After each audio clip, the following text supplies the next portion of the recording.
Welcome back to the Holosky podcast. We are your hosts. I'm Steven. And Kyle. And if you're listening to us, that means it's Monday, Holocult. So, welcome back to your work week. Thanks for choosing us to hang out with you. Kind of fuel you to get through it.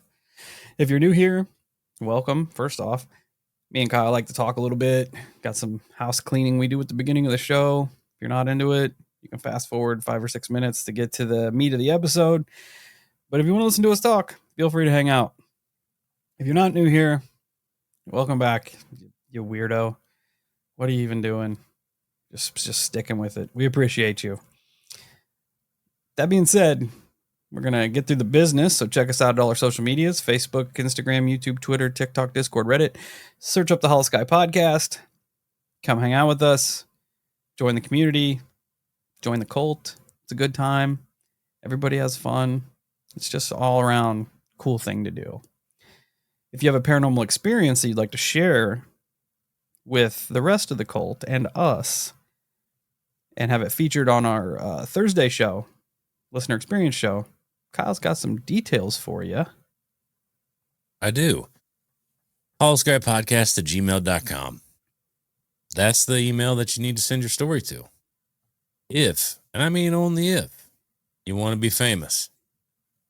If you don't, well, that's on you.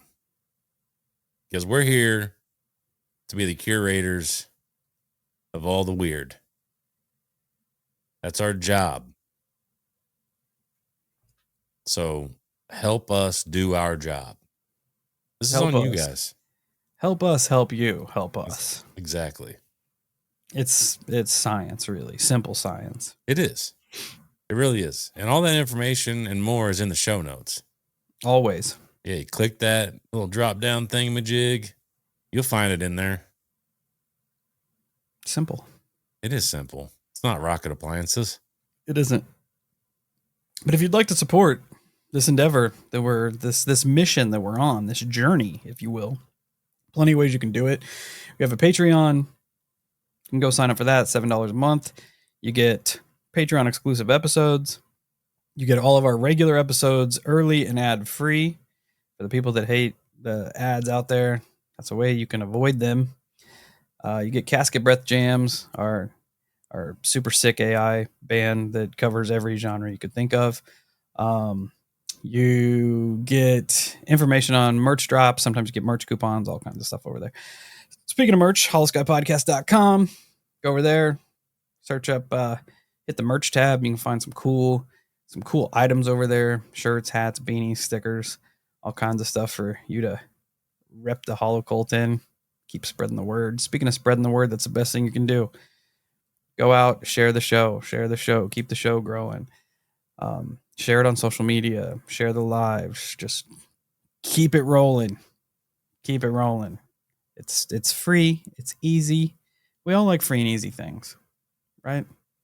So definitely keep pushing.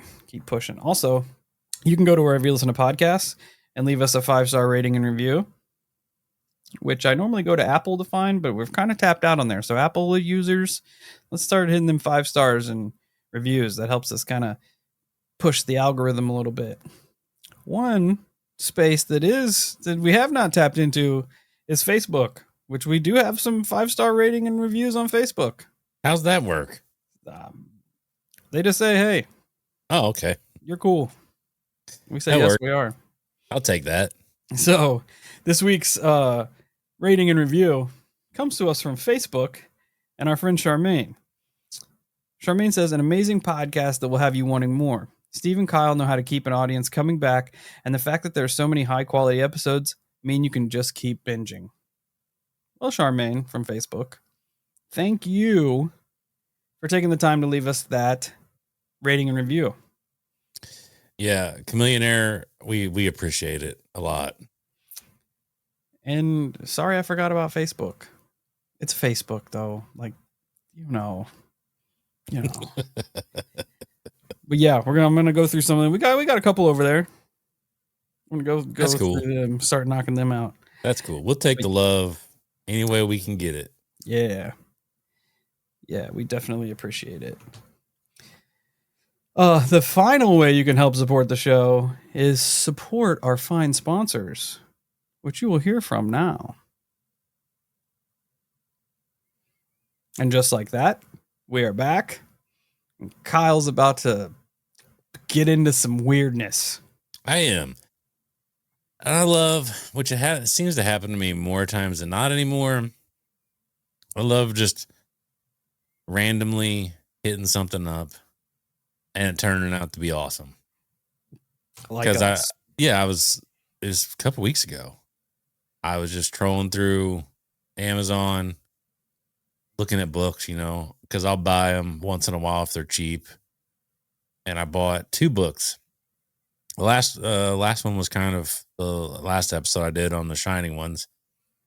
And then I bought this other one just because the title was cool. The book title is 1975, The Untold Story Behind a Real UFO Invasion. So I hear that, or I read that, and I'm like, fucking, I'm in. Same. I'm in. I'm trying to get with this invasion, something I don't know about. Even though, come to find out, we do kind of know about it a little bit. It has to do with the UFO flap that happened where the UFOs were kind of fucking with our nuclear bases. Oh yeah. Yeah. That's kind of what this all stems around. And it's kind of nice because the book, I'm like 3 chapters in. I'm already just kind of floored by the information that's in there. So shout out to the author of the book, which I don't have your name right now, and I apologize. That's my bad. But your book is phenomenal. It's already got me locked the fuck in. It's crazy. Like we've been publicly in the game for 6.5 years, closing in on 7. And we've delved into the paranormal well before that. It's wild to me that we are still coming across shit that we have never heard before. I know. And what's crazy is like we've heard about these encounters where the UFOs fuck with their nuclear bases. But that's about as far as most people go with it. You'll have the rumor once in a while they fuck with the nuclear codes, they did this, they did that. But the stories are so much more elaborate than that. And I fucking A, everybody knows that I love stories.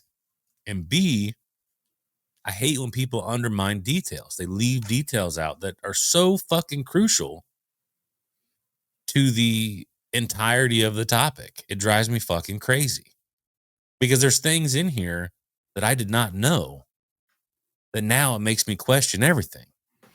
Yeah, because usually, like especially with the crux of this topic, you hear that the UFOs interfered with the missile silos, with the nukes. Yeah, and like that's all you really get out of it. You're like, exactly. And that's crazy enough as it is, but like you said, once you start delving in, and there's all these other threads and links that are weird that just completely get like overlooked because you have UFOs interacting with military and stuff. Yeah, and it's also crazy too because I feel like and I could be wrong, I could be wrong, but I feel like when it comes to these encounters where the UFOs mess with our nuclear arsenal, I feel like a lot of people lean toward the idea that they did it for the betterment of humanity. Because at that time we were in the Cold War, right? But at the end of this, let's circle back and talk about that. I'd like to see where your brain goes after this episode. That is the narrative that they like to spin. Like, oh, hey, they were here to help us, to protect us. And I would have bought that at a time when I heard they were just disarming everybody's nukes. Sure. And they kind of painted that narrative too, especially like after all that stuff, like the UFO phenomena, the modern UFO phenomena really kicked off after we hit that precipice of like nuclear technology.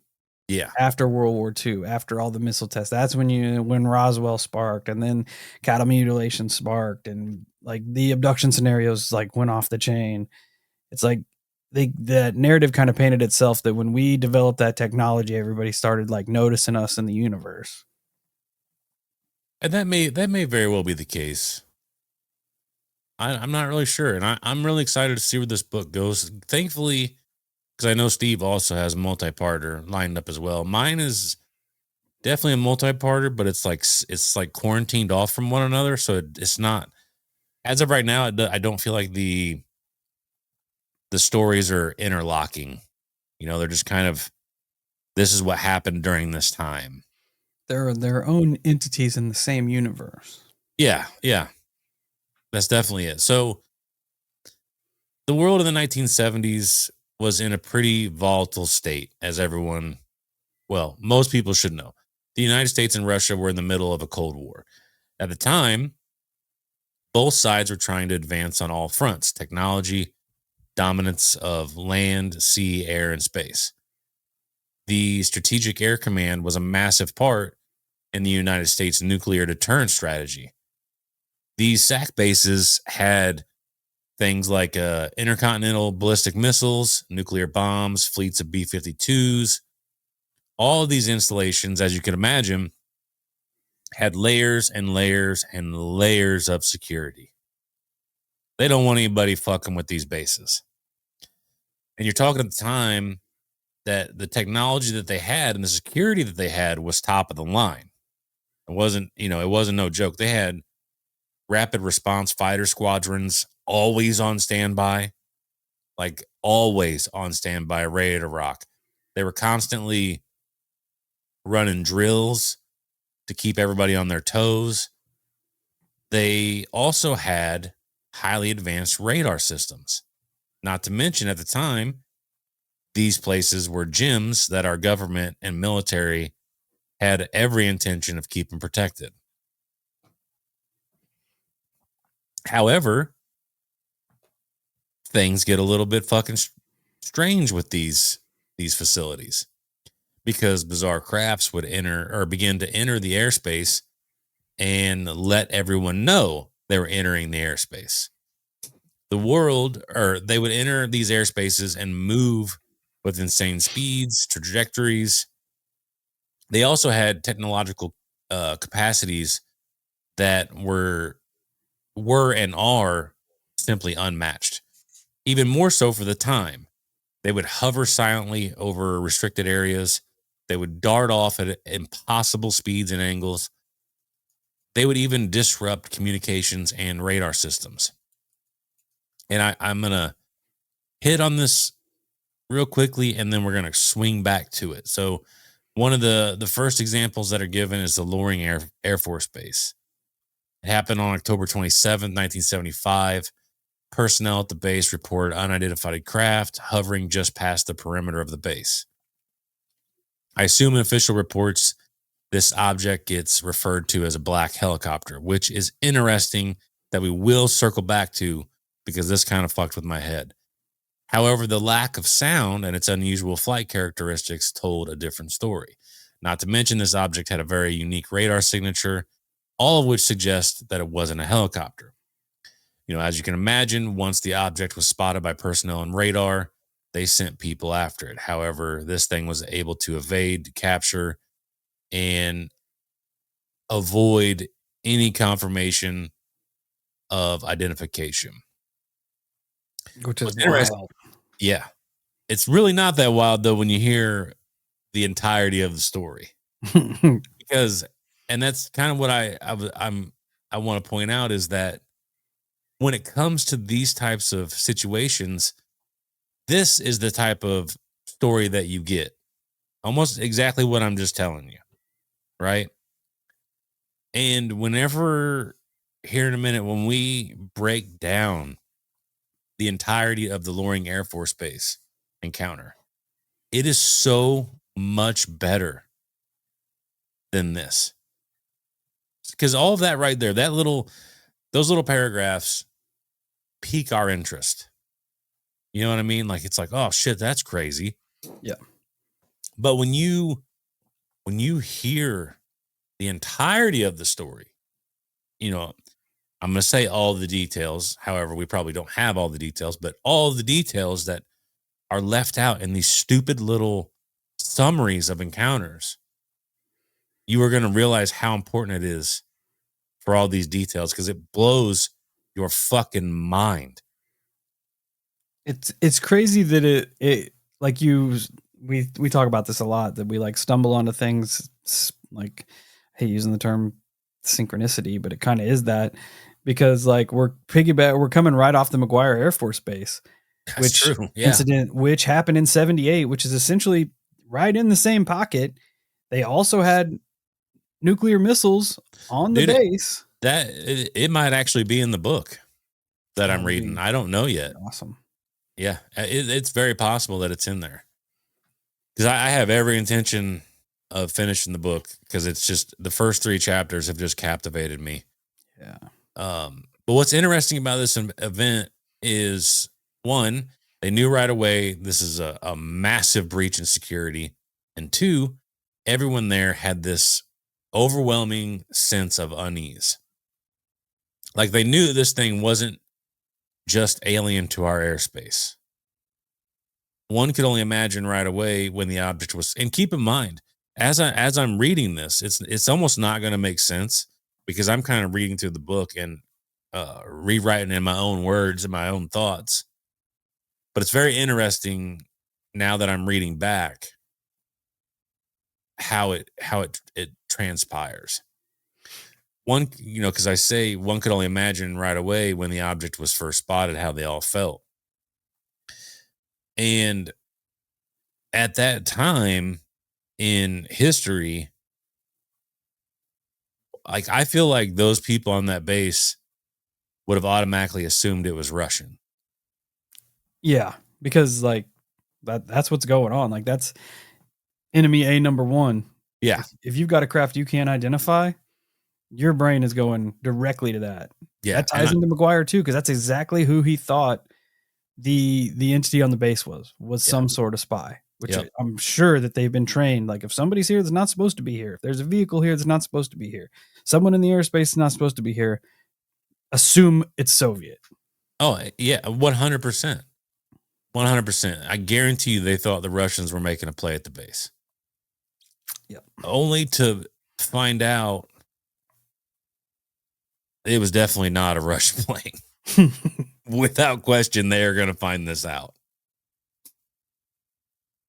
Something else that was weird about the time, because we do focus on these installations getting visited constantly, people to this day still heavily reference these accounts.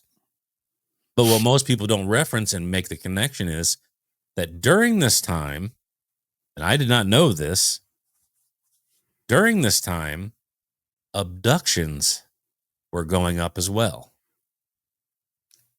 Around the area? Around the area. So that's something that's interesting, right? Because we always focus on the fact that these UFOs were fucking with our nuclear weapons. We completely neglect the fact that during this time, most likely, somehow, in the time that these craft are visiting the base, abductions are going up through the roof. That's weird. There was an extraordinary surge in people reporting abduction phenomena while all this was going on. And like I said, it not only was it happening on the bases, apparently, but it was happening to the civilians in the surrounding area. Everybody, civilians and servicemen and women began reporting very strange things. Dreams of bright lights, metallic rooms, strange beings. People also began to start reporting missing time from minutes to hours.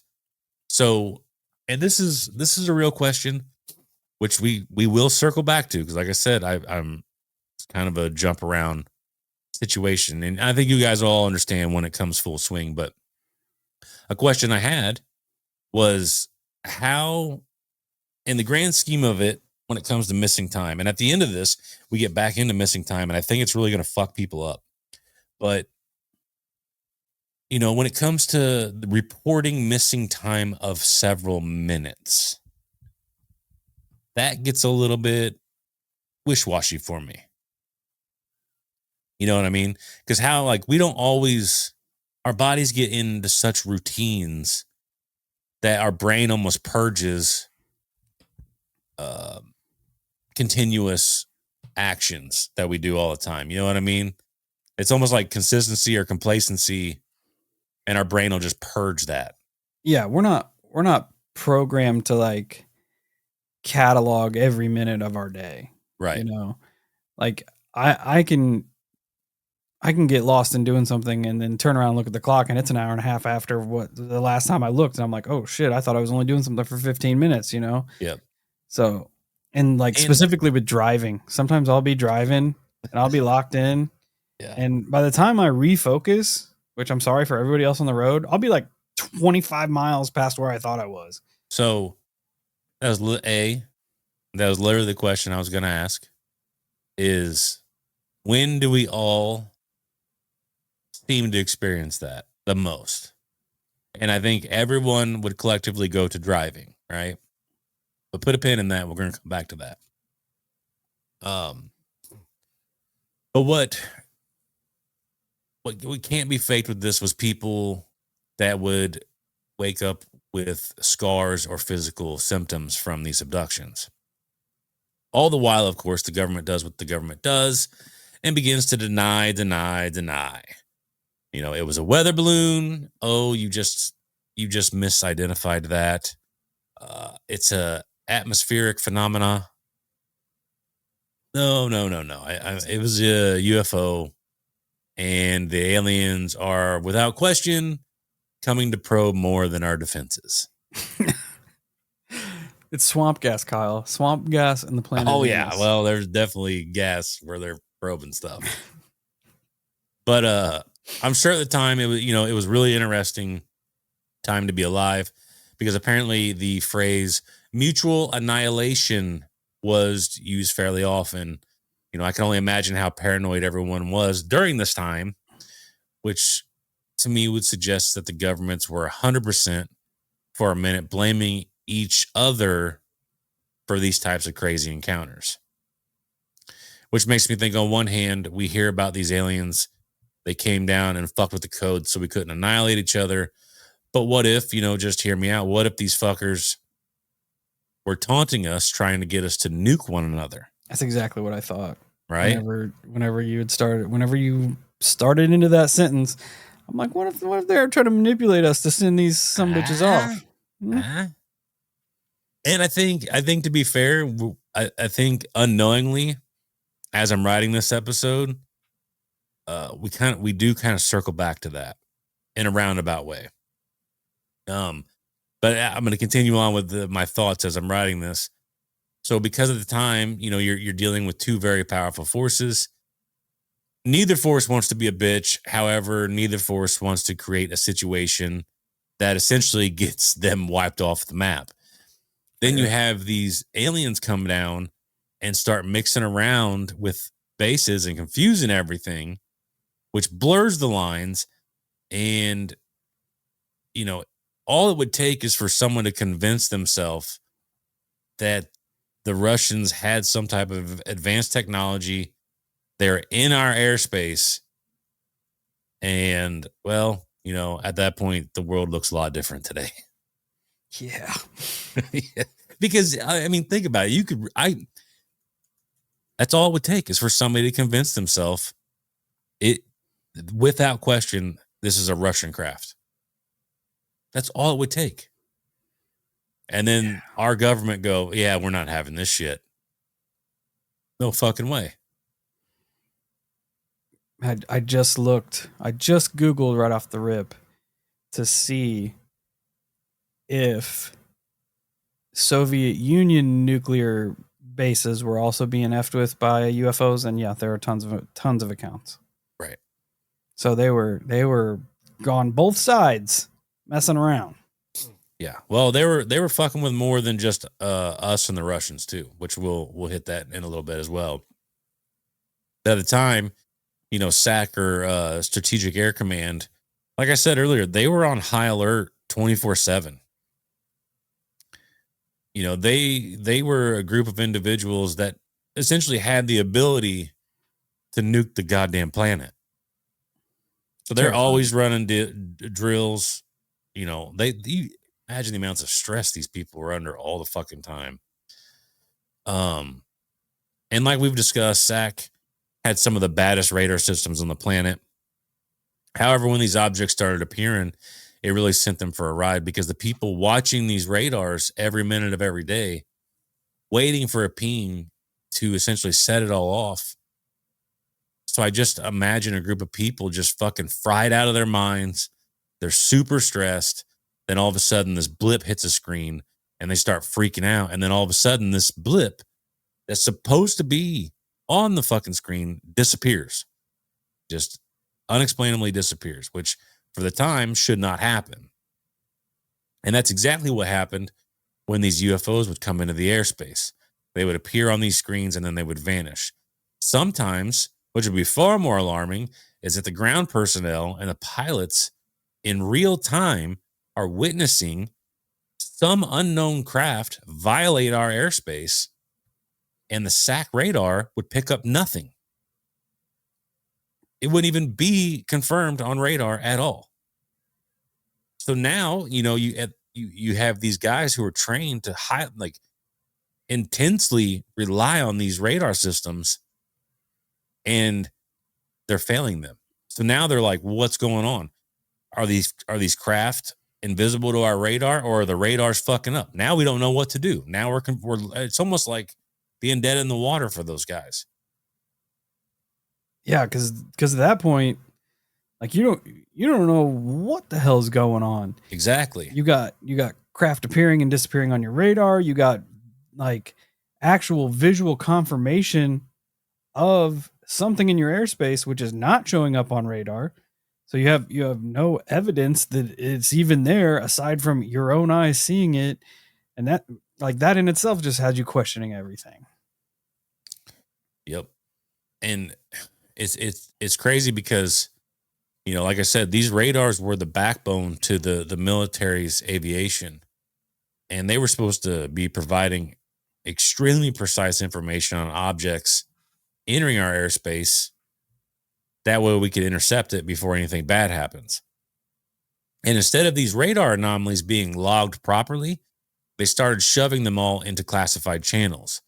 All of this was to keep it from getting to the public and creating a mass panic situation, which rightfully so during the time, because like I said, we were so worried and stressed about the possibility of us and Russia blowing each other up. I could 100% understand why they would want to keep this under the radar for a long time. Yeah. Yeah. Right. And the military informed everyone that if a sighting were to take place, you were to keep it under tight protocols. This is now classified information and it will be pushed up the chain of command properly. Not to mention, you throw in the idea that this could possibly be Russia and we have a massive crisis on our hands. So like I said, they were to keep all information under lock and key and keep people from freaking out, just to help keep blinders on everybody. However, and I love to hear and say this did the complete opposite.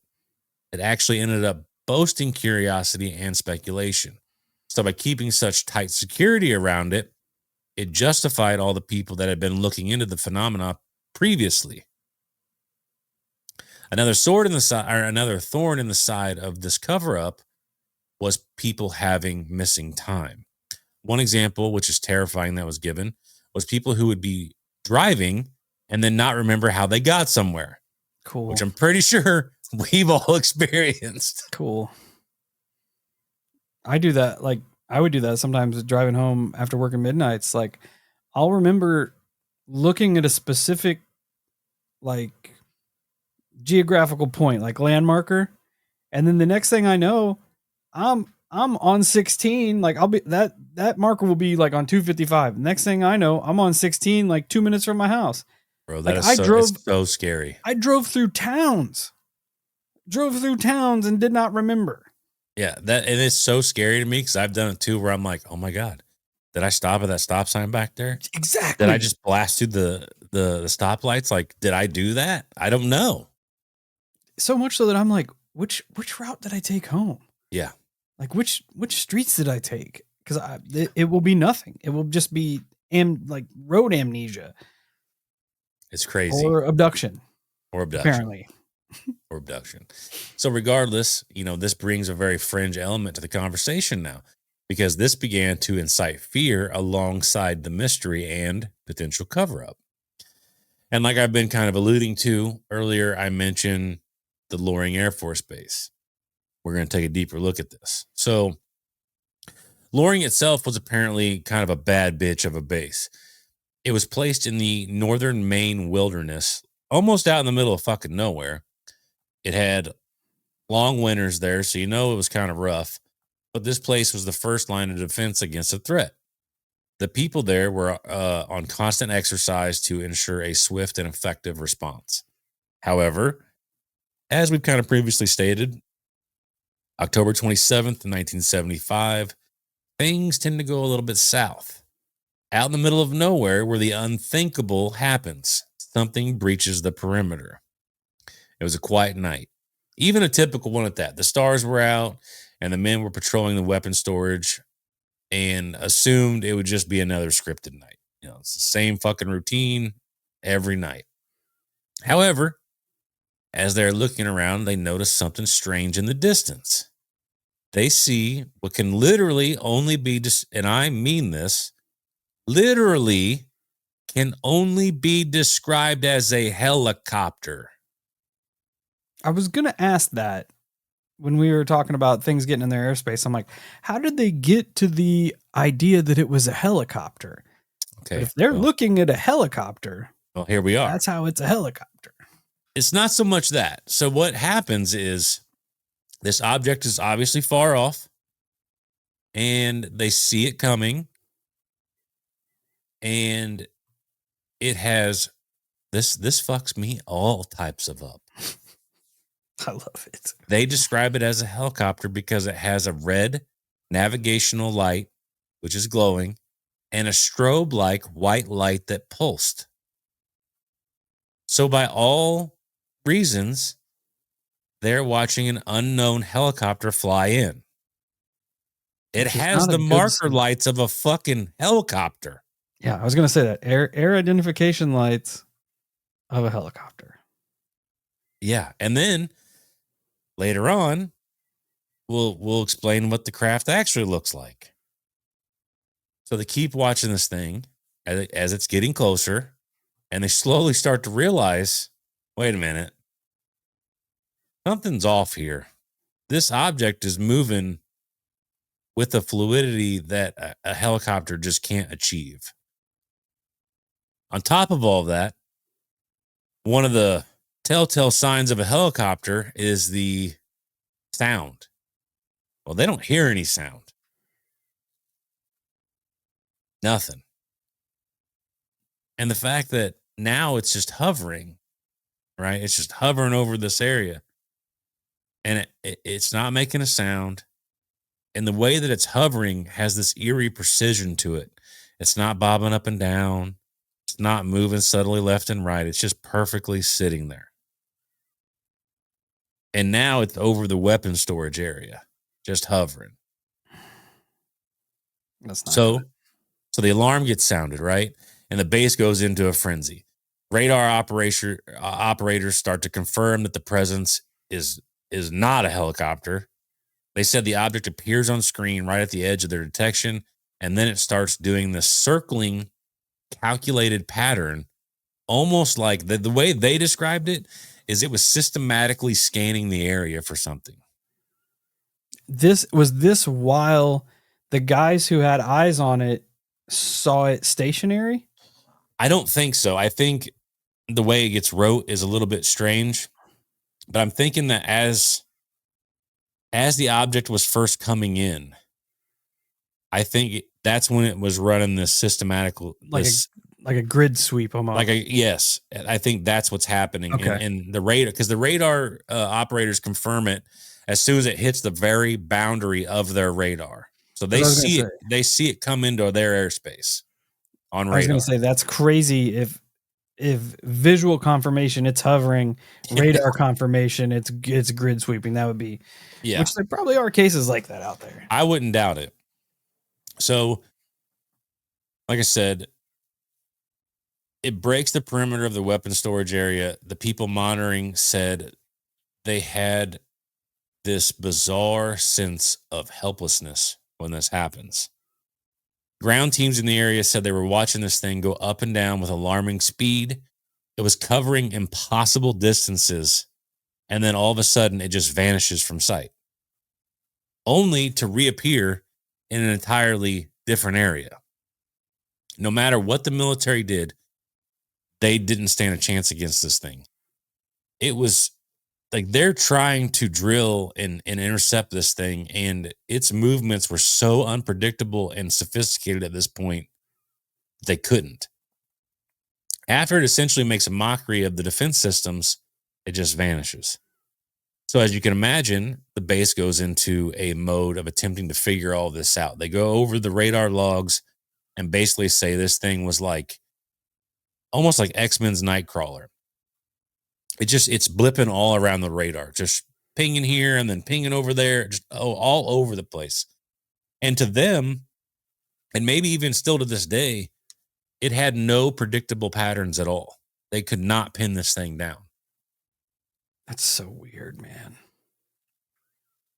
That it was almost like, I don't know if it was like dimensional travel or like wormhole technology, or it's crazy.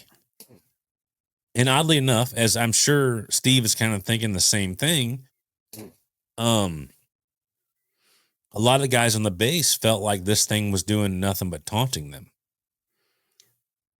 Like it knew it was being watched and it just put on a fucking show. Take a second and put yourself in one of those officers' shoes. You're seeing this thing, and you're seeing it outmaneuver everything we've got, just laughing in our faces, all over our military base. It's supposed to be fully protected airspace and all that. Considering the time, where does your brain go? Does it go, is this Soviet technology that's so far advanced that we are fucked? Or does it go to, I'm seeing something that isn't of this earth? So initially, without the description of the craft, if I can't see the craft itself, even if I see it, I think in those first moments, I think it's the Soviets. Which, right, like just instantaneously, because we've been drilled so hard on that. That's exactly what I was thinking. But once the encounter's over, because you got to remember, 75 ain't too far away from 47. I think once the encounter's over and it starts to sink in, then I start contemplating, is this aliens that people have talked about, from Roswell and shit? Yeah. And then it makes you wonder, which is the scarier implication? That the Soviets could be this far ahead of us, or that we're dealing with something that we have no idea where it's from, what its intentions are. I think I would be more scared if I knew for a fact that it was the Soviets. Yes, yeah, especially since we are their enemy at this juncture. Yeah. But the guys were saying it would drop altitude crazy fast and hover right off the ground, only to blast off and ascend at unreal speeds. It would literally sit and hover long enough for an intercept team to be dispatched, and then it would simply just vanish. Almost like it was like, because the Bermuda, the 4chan Bermuda whistleblower said that these motherships underwater produce these drone, the UFOs that we see are drones, right? And these drones each have very specific reasons that they go about their business.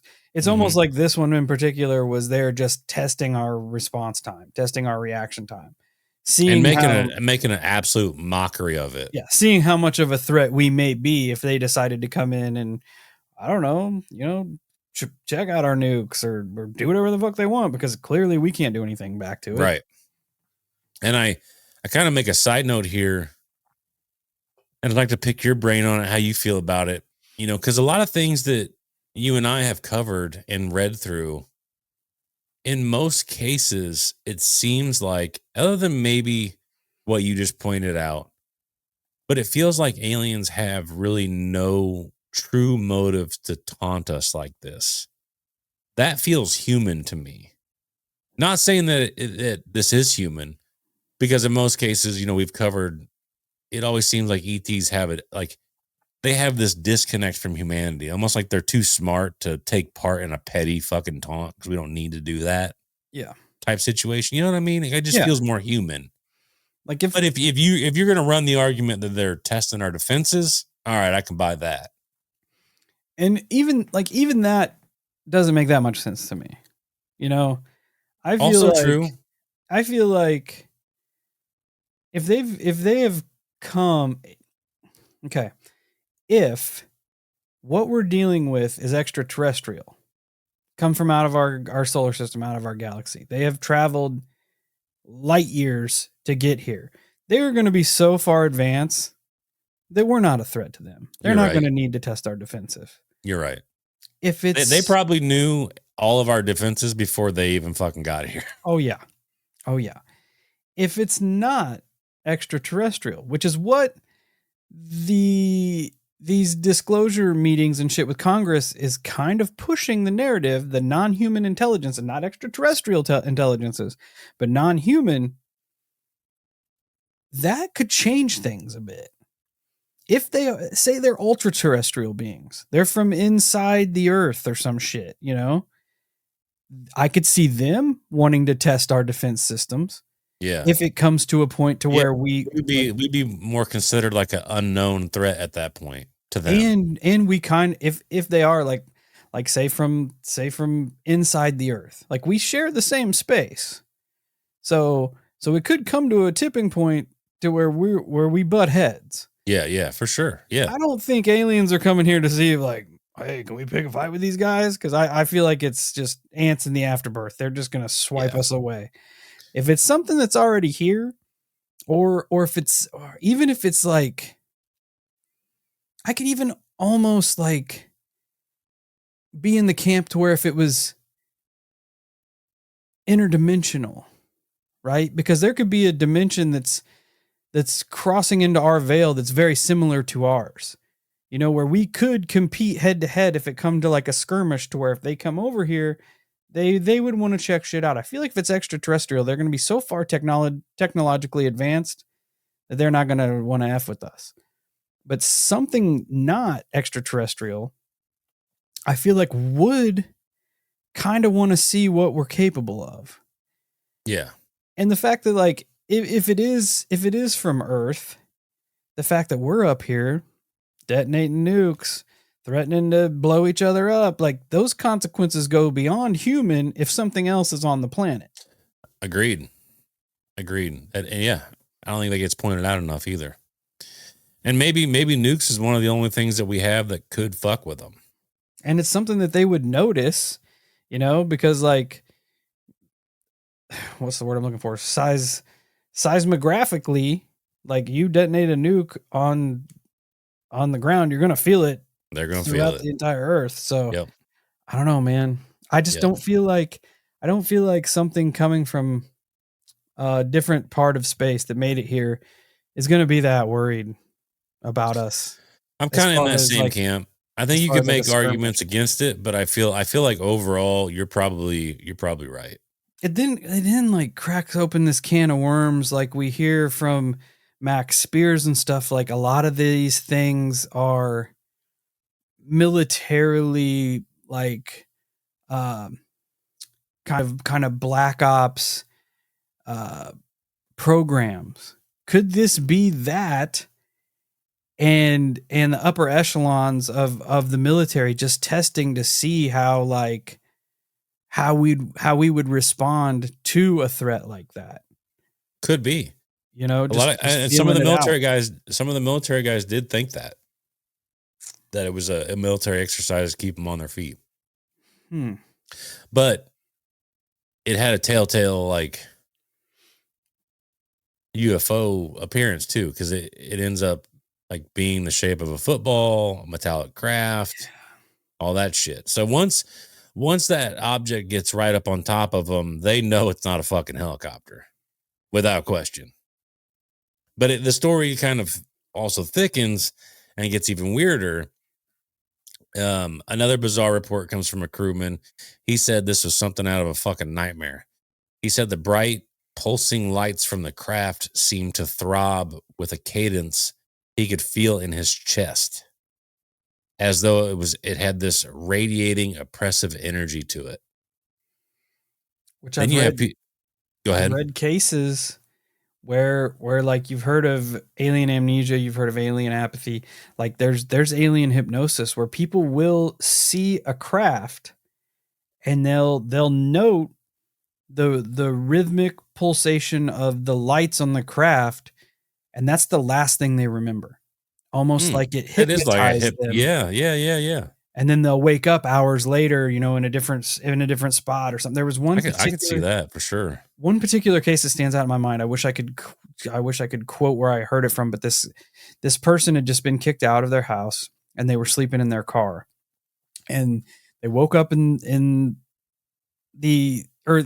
laying down in the back seat, and they said just out of nowhere they see this light and it catches their attention. So they're looking at it and they're like, man, kind of looks like a plane. And as they're locking eyes with it, watching it move, they said the cadence and the rhythm of the light changed. And that's the last thing they remember. They woke up and it was like 6 hours later and they were sitting in the driver's seat holding their steering wheel. That sucks. So I feel like the hypnosis theory hypothesis could very well. I like it. Yeah, for sure. It definitely makes sense.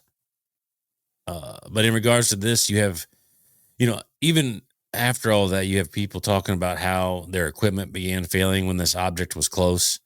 Their radios would cut out to static. Flashlights would start flickering. Vehicles even stopped, almost like this thing was kind of pushing out, almost like a repetitive EMP type pulse. Now, the craft does disappear for the night, but it comes back the second night, right? Uninvited. And it gets a little saucy. Oh. A little saucy.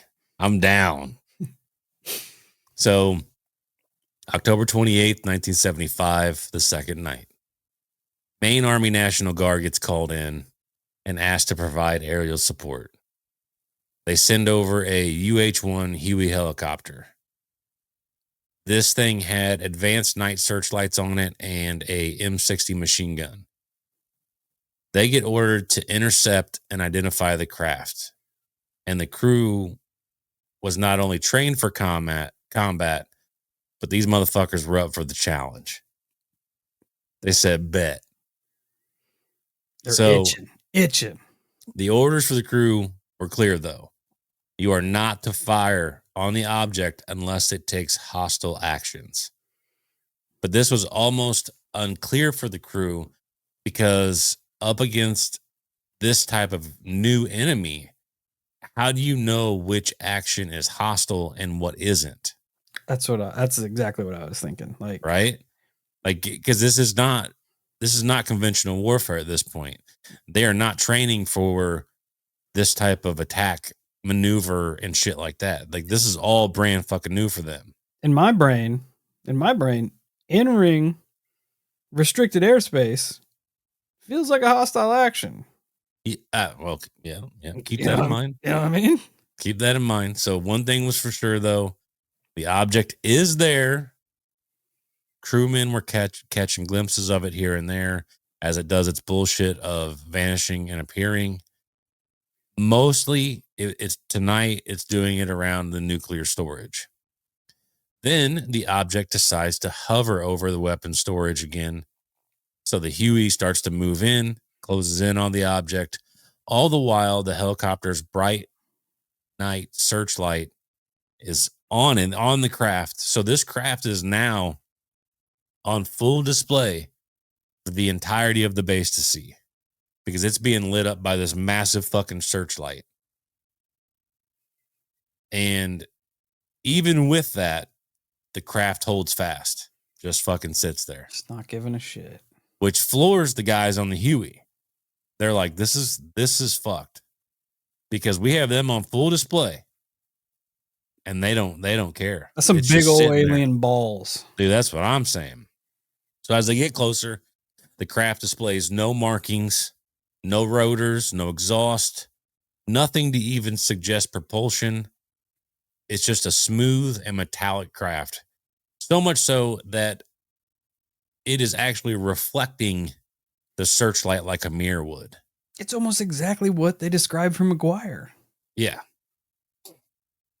Well, the Huey crew leader here, he wants a piece of that ass.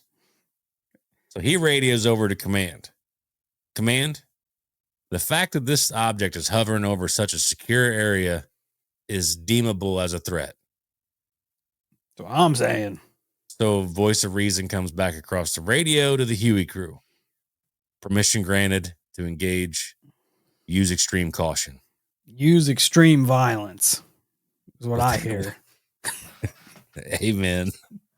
Amen. So with that being said, the M60 gunner turns on his inner Rambo and starts lighting this motherfucker up. Glowing tracers take off from the gun towards the craft. And from the pilot's perspective, the bullets should have smashed into the craft and ripped it to fucking pieces. Didn't happen, did it? Didn't happen. Fuck. Once these rounds hit the craft, they simply fucking vanish.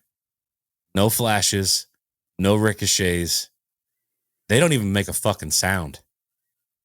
Almost like the craft is just absorbing all of it. Just boop, boop, boop, boop, boop. Think about that. It doesn't even make a fucking sound when it hits the craft. That's that.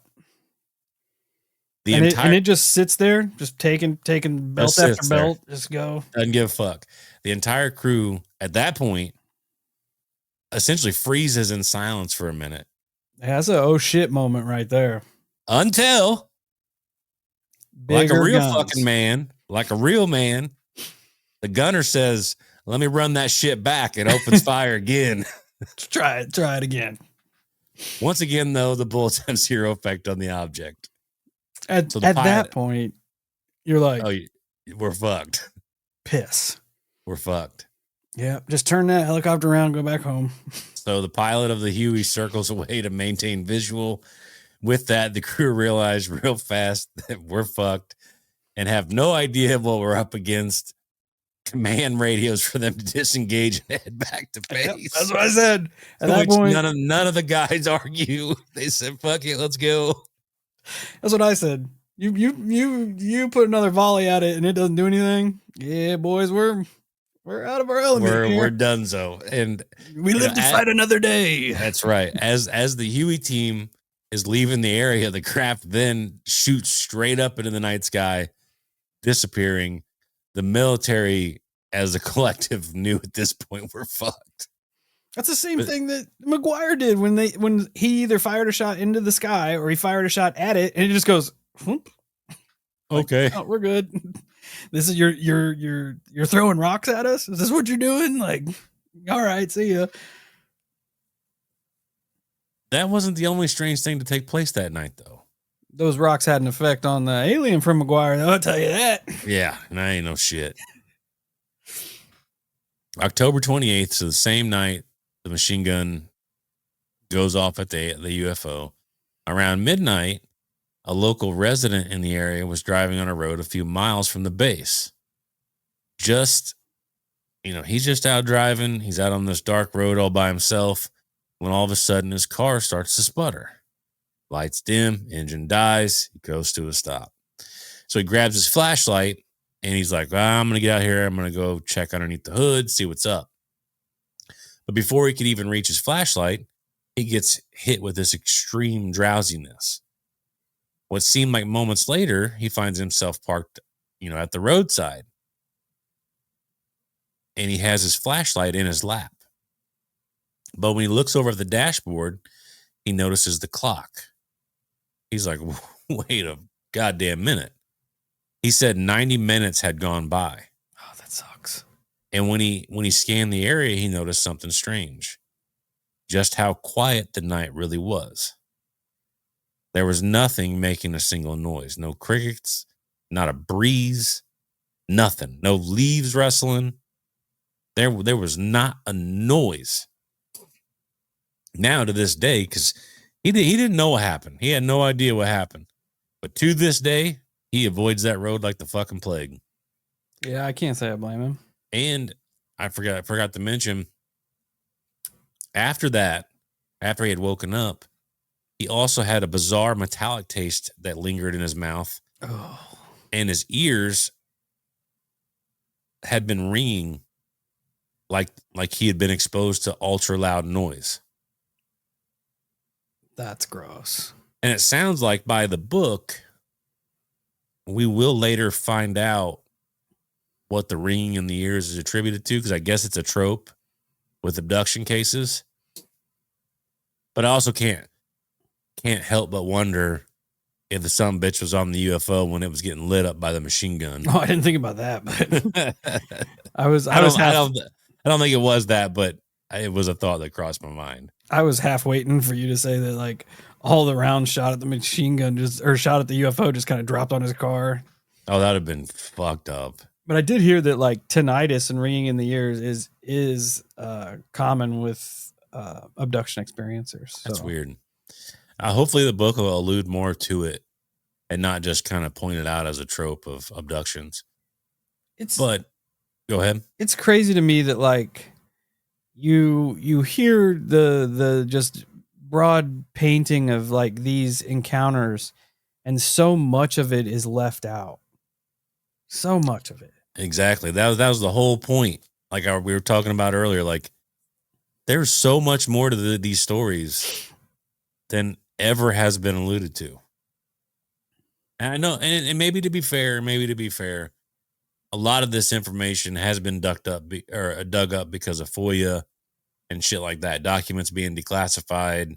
That's probably true too. Yeah, so that might have a little bit to do with that. To be fair, I'll give it a little bit of grace. But it don't, like, it's obviously, like, purposely kept under wraps for a long time. Like, they don't want these things to cross over, intermingle, and people start putting the pieces together that while there's this UFO flap going on in this military base, we also have civilians out here missing time and seeing weird shit. You don't want those things to interlink. Oh yeah, exactly. But on the 29th, the craft shows back up, and everybody's just fucking super stressed at this point. The men had been on high alert. They upped security. Anything that moved, they investigated it, hoping to be able to react early enough to intercept it again. However, every encounter with it was the same. The craft moves with impossible agility, which pissed everybody off. All accounts, the base's security, on like paper, base security is airtight, but they literally can't do anything about it. This thing just waltzes right in and basically just says, suck it. I can do whatever I want. Surprisingly, I did find out that the military starts to have secret chats with Canadians. Not only because the border was right there, but at the time it was rumored that the Canadians were having the same thing happen up at their bases. And they began to speculate that this was some type of Russian drone that had the ability to disable nuclear facilities, which is really interesting thought process for 1975. Thinking about a drone that can just disable nukes, that seems bizarre to me. Yeah. Once the craft had officially left, the story then became primary focus for the military. And let me tell you, they do not disappoint, at least as far as shitty cover stories go. The best they came up with was that a Canadian helicopter strayed off course during a routine operation, which of course sparked unnecessary alarms at the base. That we fired on. They left that part out. They Oh. they left that part out. Think of night 3, right? You're on the base. You've just watched the night before this Huey throw, say, 100 rounds at this thing, and it don't flinch. It don't blink. It don't move. And then to the point where they just turn around. They're like, yeah, we ain't fucking with this. We're done. And then night 3 comes around, and this bitch comes back again. Yeah. Dude, I would just be like, I don't even know what to fucking do. This sucks. I just do that. Yeah, that's all you could do. And then just go back inside. At this point, just do what you're going to do. You know, like, you got us. Do what you're going to do and leave us alone. Yeah, there's not like, I don't know, man. There's nothing you could do at that point. I love that they're like, except for literally just shoot a nuke at it. It was a Canadian helicopter. Yeah, that was the best cover story that they could come up with. Boys, if that's a Canadian helicopter that just ate all those rounds from an M60, we need to reconsider our neighbors to the north there. Yeah. Because they're doing some things a little different. Yeah. They got some shit. The maple syrup up there doing things a little different. Yeah. They got it so thick and lathered on their craft it just sucks up bullets. Yeah. That's crazy. It's nuts. And that's what I was kind of, getting to, which you hit on too, is like we've talked about. How crazy is it that all of this information gets left out in regards to these nuclear stories that we've all heard? Everybody in the UFO community has heard these stories. Mm-hmm. That these UFOs fucked with our nukes, shut them all, or activated them and then turned them off and blah, blah, blah, blah, blah. But we never heard about any of this. Like you kind of said in the beginning, like that in itself is such like a startle statement. Like UFOs shutting down our nuclear silos. They don't need to say anything else. Yeah. If people like 90% of people are going to be like, holy shit. And just look into that. Like, how are they capable of doing this? Why are they doing this is the big question. What is their purpose? They don't like look for the threads of evidence that kind of tie more into it being a fuller experience than them just, hovering over a missile silo for 2 hours or whatever the fuck. Yeah. And there's so many keys in that story to me, the fact that it's like a lot of people spin that story as like a positive because they disarmed everybody. However, it seems like they're just taunting and basically saying, look, if we want to fuck you up, we can fuck you up. Yep. There's no getting around it. It is what it is.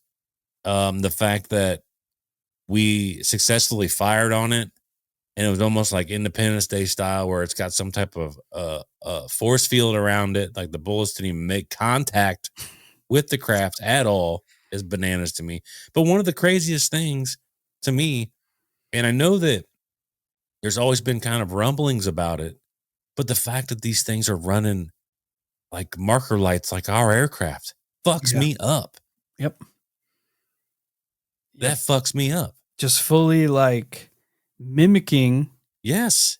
So like that makes you question so much because we're 100%. Constantly looking at the sky and we see stuff and we're like, oh, it's got aviation marker lights. It's an airplane. Yep. It's obviously an airplane. I'm not going to look at it twice. As soon as you see those lights blinking, you don't look again. Nope. You write it off. Yep. Every single time. I can even remember times being out at your house and being out there and seeing craft fly over with the aviation lights on it and me being like, man, that thing is fucking buzzing. It is going by crazy fast. Yeah. But it's it's blinking. We never hear a sound.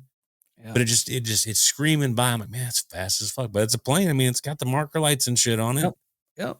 Never thought twice, man. Never thought. I just kind of always, like I said, you hear low rumblings of it here and there about the marker light thing.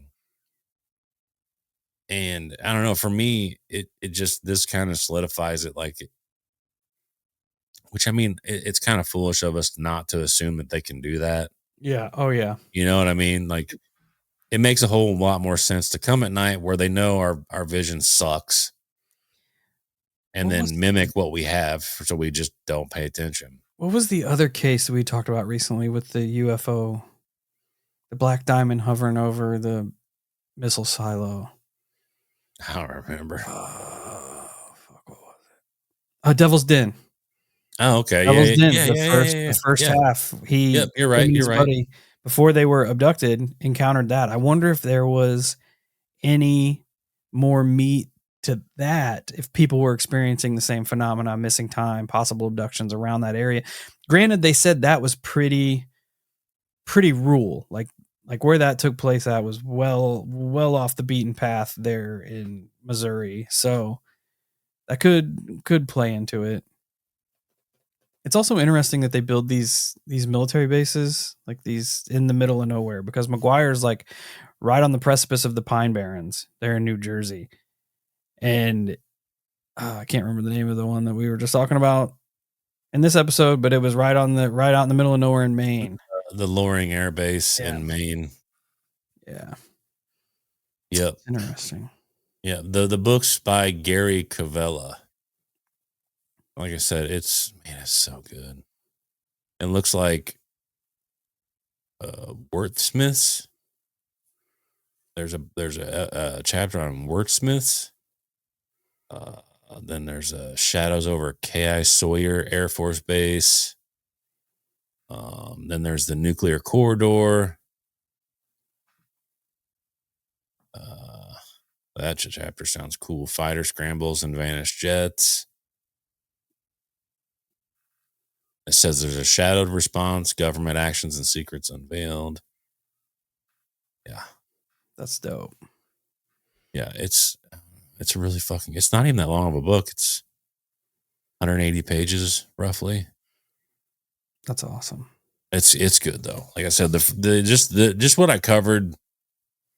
Like I said, I love a good story, man, and I love when people write all the fucking details in it. It makes such a difference in the story. Yeah. It's a night and day difference. I'm curious to see when you get into the other chapters if similarities tie in to Likewise, yeah, same. Same. So it sounds like overall there's at least 3 more encounters, which I won't cover them all because I want people to, encourage people to buy the book. But unless I read them and they're just out of this fucking world, then I'll talk about them. But I'm excited to see where else this goes, and Yeah. I would like to fish, like, in this book, hopefully it covers some of the story, like claims of it actually arming the nukes, disarming them, that type of thing. I would like to read that too. Interested in the one chapter essentially making the scrambled fighters disappear. Yeah. Because it almost does feel dimensional, like interdimensional. If the bullets that were like, because in my brain when you said the bullets were fired on it and it didn't do anything, because at first I thought they were going to bounce off, maybe fall to the ground, but it's almost like they're passing into something different, like you said, absorbing it. But in my brain, it's like maybe it was just sending it into another dimension or some shit. Very well could be. It's dope. I'm excited. Me too. Like I said, it's a fucking good book, man. I would love to talk to somebody that was like on one of these bases. Oh, that would be awesome. That put locked eyes on it. That's some of my favorite, not to discredit everybody else, but it's some of my favorite stories, man. Like we had the military dude call in about seeing Bigfoot through the thermals at night, and yeah, those are so fucking cool stories, man. Yeah, that's rad. Such cool stories. That was a ripper. That's a banger. It was a lot better than I anticipated, which I'm always thankful for. Yeah, that was a ripper. Got my wheels a turning. I love it. It also, like, I've been reading a lot of Jacques Vallée lately and listening to a lot of his ideas, and his concept of what he thinks the phenomena is really makes you question whether or not these things are coming from outer space, man. which we kind of touched on. So I'll have to try to get some of his books and read them. He did so much like deep research in the 70s. It's crazy. He even went on, like, he took a 20-year time span and he mapped legitimate witness proven craft landings, right? Mm-hmm. And in that 20-year time span, he got 3,000 of them that had proof, had evidence. And he even went on, he's like, okay, we're going to assume, so we got 3,000 that I deem are ready to roll. Like, this is legit. He said, we can easily assume that only 1 in 10 get reported. So that immediately boosts it up to 30,000. And he goes, a lot of these take place in populated areas. He's like, so if these aliens are here, like, doing experiments, taking soil samples and shit, he's like, we're going to miss a ton of them being in not populated areas. He's like, so you can take 30,000 times that by 10, 300,000. And he says, we also, like, a lot of these cases are reported from around like 6 o'clock at night till about 10 or 11 o'clock at night. And he's like, I got to thinking, why is that? He's like, well, people are asleep after 11 o'clock. Yeah. He's like, so you have all this activity that people are also not accounted for. If they're not here specifically for people, then you can boost that up another 10, where you have 3 million in the 20-year time span. And he's like, even a margin of error, 10% of that, take it back down to 300,000. Like, if these things are here, that's doing still scientific, a fuckload. Yeah, doing scientific experiments and shit, how have they not figured it out yet? Yeah. Like, they have all this time here and they're just constantly all around the place. So in his brain, like, the reasonings behind them being here are very different than, like, them just checking shit out. Yeah, and even in my opinion, over the course of 20 years, 300,000 landings, that's a lot. That is a lot. That's a lot. Which is crazy. It is crazy, but it's awesome. Yeah. They can get it. We tried to give it to them and they said no. Hey man, all we can do is keep trying. Yeah. We got one of McGuire though. True. We got one of McGuire. True story. He got caught slipping. He was outside the sweet craft. Yeah. Thought he was Russian spy. The ops got him. Thought he was Russian spy. He was spying. I don't think he was from Russia. True story. Anyway, Holocult, thanks for hanging out with us today. Hopefully this kick-started your work week, got your Monday going. Check us out all our socials. You know the drill. Until we meet again, stay safe, stay weird, and if you got some missing time in your car, it's probably a nuclear UFO.